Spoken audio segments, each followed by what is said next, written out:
ବାକ୍ୟର ମୁଖ୍ୟ ବିଷୟ ହେଉଛି ଆତ୍ମିକ ବାତାବରଣ ବା ସ୍ପିରିଚୁଆଲ ଆଟମୋସ୍ଫିୟର। ଆମମାନଙ୍କ ଜୀବନରେ ଆମମାନଙ୍କ ପରିବାରରେ ଆମେ ଯଦି ଗୋଟେ ଆତ୍ମିକ ବାତାବରଣକୁ ଦେଖିବା ପାଇଁ ଚାହୁଁଛୁ, ଆତ୍ମିକ ବିଷୟକୁ ଦେଖିବା ପାଇଁ ଚାହୁଁଛୁ, ହେଲେ ଆମମାନଙ୍କୁ କ'ଣ କରିବାର ଆବଶ୍ୟକ ଅଛି? କ'ଣ କଲେ ଆମେ ଗୋଟେ ଆତ୍ମିକ ବାତାବରଣ ପ୍ରବେଶ କରିବୁ? ଦୂତମାନେ ଆମମାନଙ୍କ ପ୍ରତି ଦୃଷ୍ଟିପାତ କରିବେ, ସ୍ୱର୍ଗ ଆମମାନଙ୍କ ପ୍ରତି ଦୃଷ୍ଟିପାତ କରିବ, ଆଉ ଆତ୍ମିକ ବିଷୟକୁ ମାନେ ଆକର୍ଷଣ କରିବେ। ଗୋଟେ ଚୁମ୍ବକ ଯେପରି ଲୁହା ମାନଙ୍କୁ ଆକର୍ଷଣ କରେ, ଆମେ ସ୍ୱର୍ଗୀୟ ବିଷୟକୁ ଆକର୍ଷଣ କରୁ। ଆତ୍ମିକ ବିଷୟରେ ଆମେ ଗୋଟେ ରାଜତ୍ୱ କରିପାରୁ। ହାଲେଲୁୟା।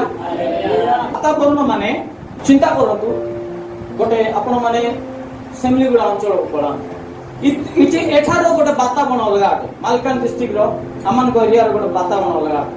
ଏଠି ବହୁତ ଖରା, ବହୁତ ଗରମ, ଲୋକମାନେ ରହିପାରନ୍ତି। ଯଦି ଆପଣ ମାନେ ଲମତାପୁଟ ଏରିଆକୁ ଯାଆନ୍ତୁ, କୋରାପୁଟ, ସେମିଲିଗୁଡ଼ା ଏ ପ୍ରକାର ଅଞ୍ଚଳକୁ ଯାଆନ୍ତୁ, ସେଠାର ବାତାବରଣ ଅଲଗା। ସେଠାରେ ବହୁତ ଖରା ନାହିଁ, ବହୁତ ଗରମ ନାହିଁ, ସେ ଜାଗା ଟିକେ ଥଣ୍ଡା ଥଣ୍ଡା ଏରିଆ। ବୁଝିପାରିଲେ ବାତାବରଣ ମାନେ? ତ ଆତ୍ମିକ ଭାବରେ ମଧ୍ୟ ଗୋଟେ ବାତାବରଣ ଅଛି।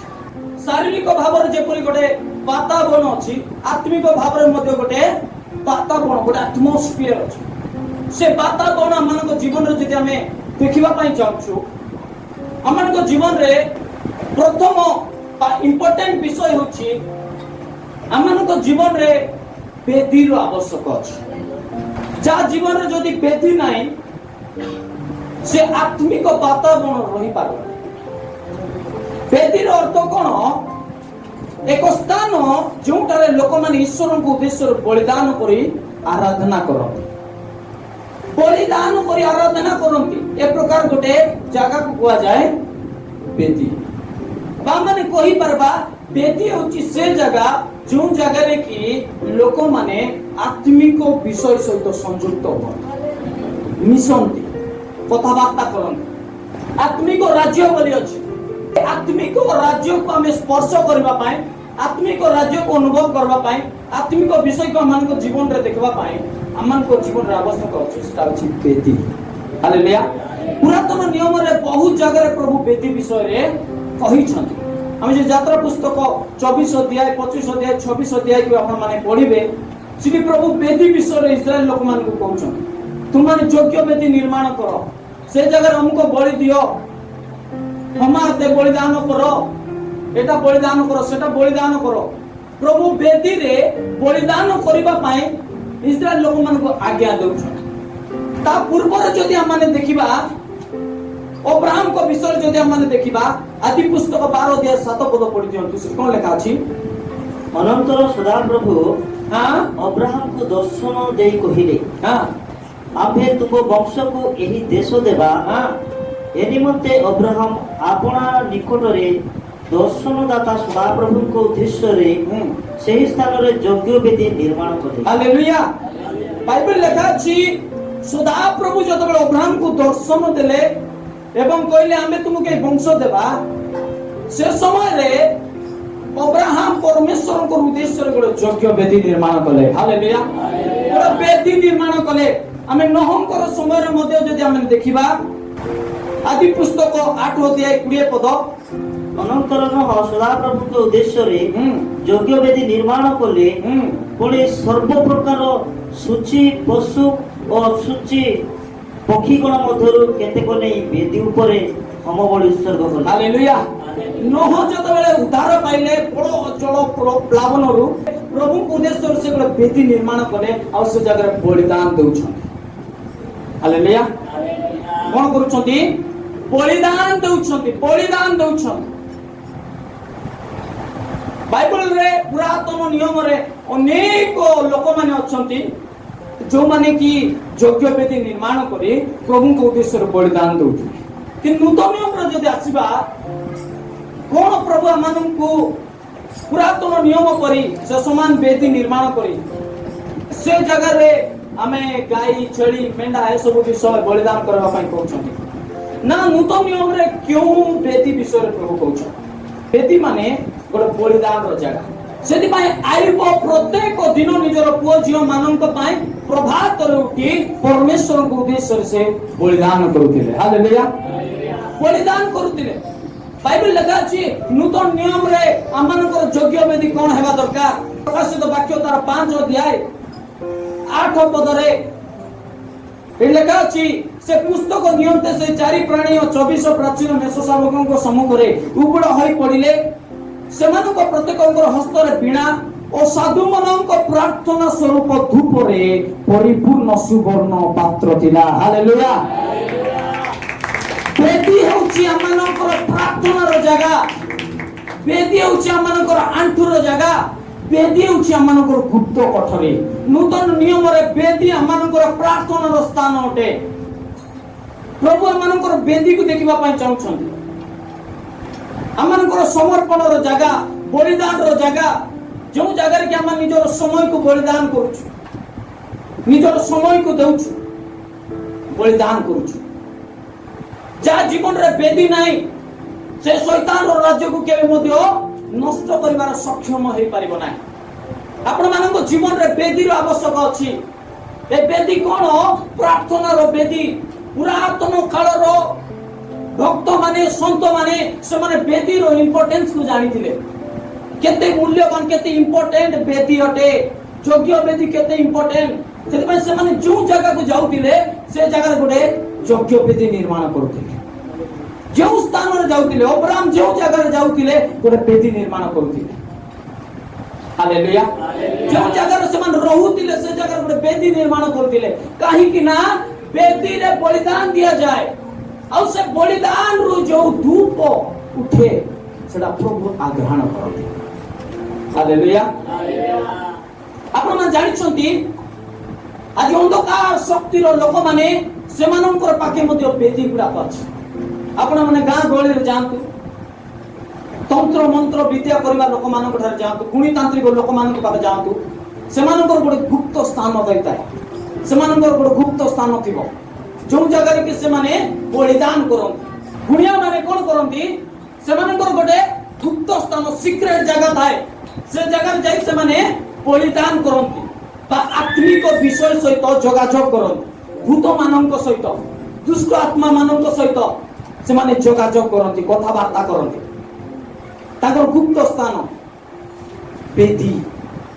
ଶୈତାନର ଲୋକମାନଙ୍କର ବେଦୀ ଅଛି। ଶୈତାନର ଲୋକମାନେ ବେଦୀର ଇମ୍ପୋର୍ଟାନ୍ସ କୁ ଜାଣିଛନ୍ତି।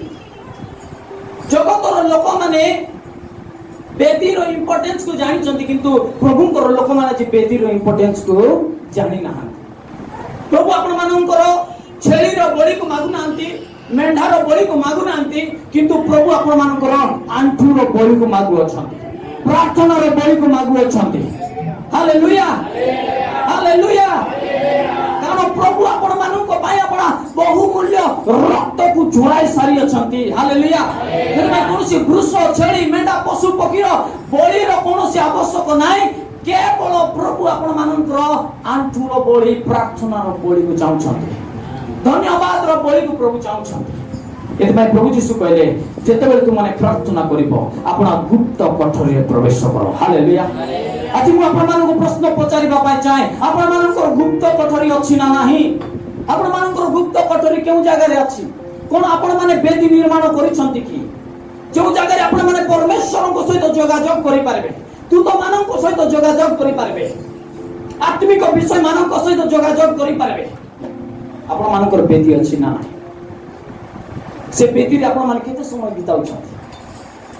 Hallelujah, hallelujah. ବିଶେଷ କରି ଖ୍ରୀଷ୍ଟିଆନ ଲୋକମାନେ ଆମେ ଯେତେବେଳେ ଘର ବନାଇବୁ, ଅଧିକାଂଶ ଲୋକମାନଙ୍କର ପ୍ରାର୍ଥନା ଗୃହ ନଥାଏ। ଆପଣ ଯାଇ ଦେଖନ୍ତୁ, ବହୁତ ବଢିଆ ସୁନ୍ଦର ଘର ଯାକ ବନାଇଥିବେ, ବହୁତ ସୁନ୍ଦର ବନାଇଥିବେ, ଲକ୍ଷ ଲକ୍ଷ ଟଙ୍କା ଦେଇକି ଘର ବନାଇଥିବେ। ଆପଣମାନେ ସେ ଘରେ ପଶିକି ଦେଖନ୍ତୁ, ସେ ଜାଗାରେ ପ୍ରାର୍ଥନାର ରୁମ୍ ବୋଲି ନଥିବ। ଯେଉଁ ଜାଗାରେ କି ଲୋକମାନେ ଯାଇ ପ୍ରାର୍ଥନା କରିବେ, ଆପଣମାନେ ଯେଉଁମାନେ ଯୀଶୁଙ୍କୁ ପାଇନାହାନ୍ତି ସେମାନଙ୍କର ଘରେ ଯାଇ ଦେଖନ୍ତୁ, ସେମାନଙ୍କର ପୂଜା କରିବା ଘର ରୁମ୍ ଗୋଟେ ସ୍ପେଶିଆଲି এটা মানে এই জায়গায় পূজা করব বলে ସେମାନେ ଅଲଗା କରିଦେଇଥିଲେ ପୂଜା ରୁମ୍ ବୋଲି। ଆପଣମାନଙ୍କର ଅଛି କି? କେତେ ଲୋକ ବନାଇଛନ୍ତି? ତାର ତ ଆମେ ବେଦୀର ଇମ୍ପୋର୍ଟାନ୍ସ କୁ ଜାଣିନୁ। ଗୁପ୍ତ କୋଠରୀ ଆମମାନଙ୍କ ଠାରେ ନାହିଁ। ହଁ, ପ୍ରଭୁ ଯେଉଁ ଜାଗାରେ ପ୍ରାର୍ଥନା ଆମେ କଲେ ମଧ୍ୟ ପ୍ରଭୁ ଶୁଣିବେ, ମନା ନାହିଁ। କିନ୍ତୁ ସ୍ପେଶାଲି ଗୋଟେ ଆମମାନଙ୍କର ଏ ପ୍ରକାର ଜାଗା ରହିବା ଦରକାର ଯେଉଁ ଜାଗାରେ କି ଆମେ ଯାଇ ପ୍ରଭୁଙ୍କ ଠାରେ ଫ୍ରିଲି ଆଜାଦ ଭାବରେ ଆଣ୍ଟୁ ମାଡ଼ି ବା ଛିଡ଼ା ଉଠି ଅଶ୍ରୁପାତ ସହିତ ରୋଦନ କରି ବା ଯେମିତି ମଧ୍ୟ ଖୋଲା ମନରେ ଆମେ ପ୍ରଭୁଙ୍କର ଆରାଧନା ପ୍ରଶଂସା ପ୍ରାର୍ଥନା କରିପାରିବୁ। ହାଲେଲୁୟା।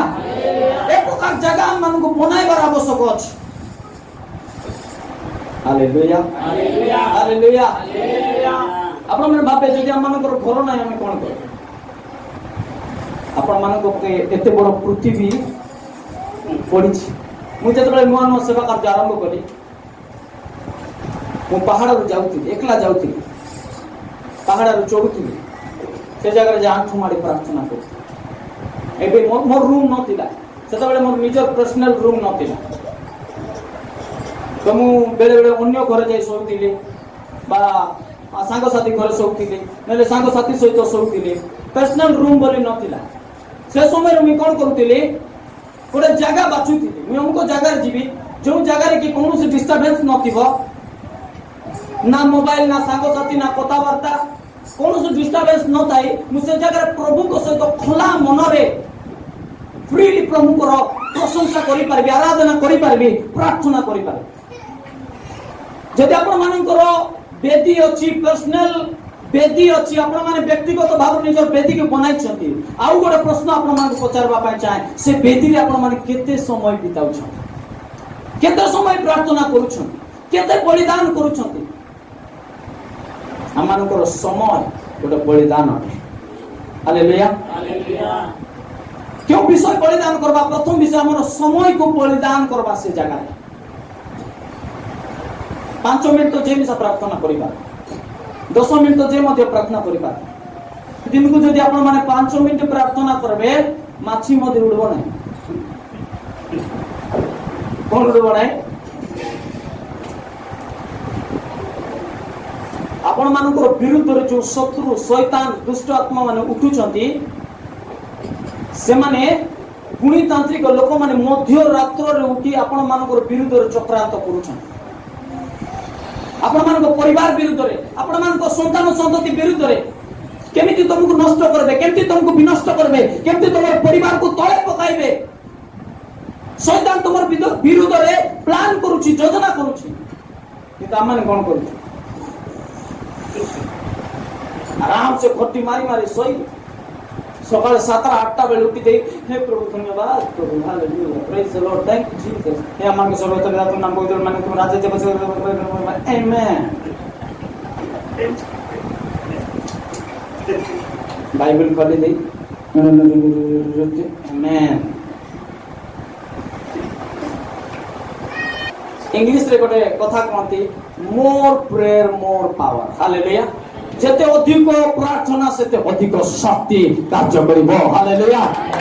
ଆପଣ ଯେତେ ଅଧିକ ପ୍ରାର୍ଥନା କରିବେ ସେତେ ଅଧିକ ଶକ୍ତି କାର୍ଯ୍ୟ କରିବ। ପ୍ରାର୍ଥନା କରିବା ଦରକାର। ପ୍ରତ୍ୟେକ ଖ୍ରୀଷ୍ଟିଆନ ମଣ୍ଡଳୀ ପ୍ରାର୍ଥନା କରିବା ବ୍ୟକ୍ତି ହେବା ଦରକାର। ପ୍ରତ୍ୟେକ ଘରେ ପ୍ରାର୍ଥନାର ବେଦୀ ନିର୍ମାଣ କରିବା ଦରକାର, ଆଣ୍ଠୁ ପାତିବା ଦରକାର। ଏ ଶେଷ ଦିନ ମାନଙ୍କରେ ପ୍ରତ୍ୟେକ ଗୃହରେ ପ୍ରାର୍ଥନାର ଜୟଧ୍ୱନି ଉଠିବା ଦରକାର। ଛୋଟ ପୁଅ, ଛୋଟ ଝିଅ, ବୁଢା ବୁଢୀ ସମସ୍ତେ ପ୍ରାର୍ଥନାରେ ବସବାର ଅଛି। ପ୍ରାର୍ଥନା ଇମ୍ପୋର୍ଟାଣ୍ଟ। ହାଲେଲୁୟା। ପ୍ରାର୍ଥନା ଗୁରୁତ୍ୱପୂର୍ଣ୍ଣ ବିଷୟ ଅଟେ। ପ୍ରାର୍ଥନା ଗୁରୁତ୍ୱପୂର୍ଣ୍ଣ ବିଷୟ। ପ୍ରାର୍ଥନା ଗୋଟେ ପ୍ରଭୁଙ୍କ ସହିତ କଥାବାର୍ତ୍ତା। ପ୍ରାର୍ଥନା କେବଳ ମାଗିବା ବିଷୟ ନାହିଁ। ପ୍ରାର୍ଥନା ପ୍ରଭୁଙ୍କ ଠାରୁ ମାଗିବା ବିଷୟ ନାହିଁ। ପ୍ରାର୍ଥନା ପ୍ରଭୁଙ୍କ ସହିତ ଗୋଟେ ଘନିଷ୍ଠ ସମ୍ପର୍କ ସ୍ଥାପନ କରିବା ବିଷୟ ଅଟେ। ହାଲେଲୁୟା।